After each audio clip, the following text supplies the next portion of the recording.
I want to bring into the conversation Jeremy Rosenthal with TexasDefenseFirm.com. He's our legal expert here. We're talking about the Texas Attorney General requesting death row inmate Robert Roberson be executed again later this year. Now, he hasn't already been executed, just to clarify. He was slated to be, and then there was a lot of Republican infighting in this, and basically got kicked down the road. Jeremy Rosenthal is very familiar with this case. Jeremy, thanks for jumping on to talk about it.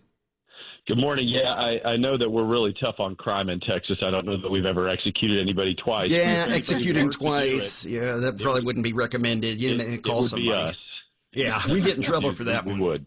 All right. So anyway, so we're going to try to execute him again. I say we, meaning the state of Texas. Mm-hmm. There's likely to be pushback on this. There's a hearing Wednesday.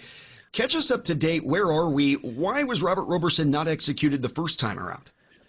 Right. So this is the shaken baby case. He is the only person on death row in this country that we know about that is therefore a shaken baby theory. The shaken baby theory is a theory that has come under a lot of attack lately.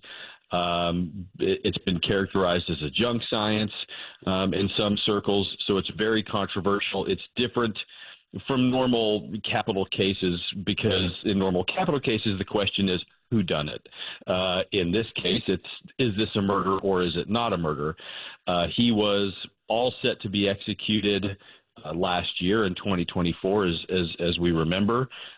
He got subpoenaed to the Texas Criminal Jurisprudence Committee, a really bold move by those folks. They were trying to save his life, and they were able to kind of gum up the legal system just enough to do it. That abated, it paused his execution.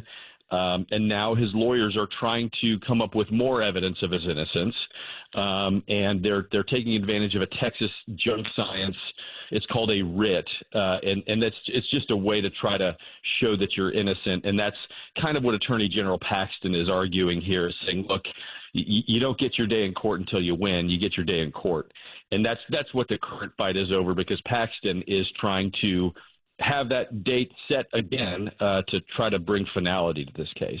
And that's one of the questions I wanted to ask Jeremy Rosenthal, or J-Ro, if we can call you that. Let's do it. All right, love it. So how did Ken Paxton get so involved? Because initially, it was just the local county DA, and then he took over the case, and now he's just gung-ho about it. So how did all of that happen?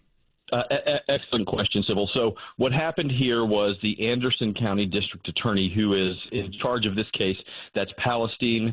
That's where a lot of inmate litigation happens, because there's a big prison unit there.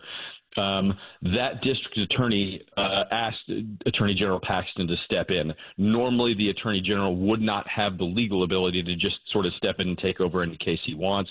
In this instance, that district attorney said, I'm kind of outnumbered here. I'm kind of outmanned.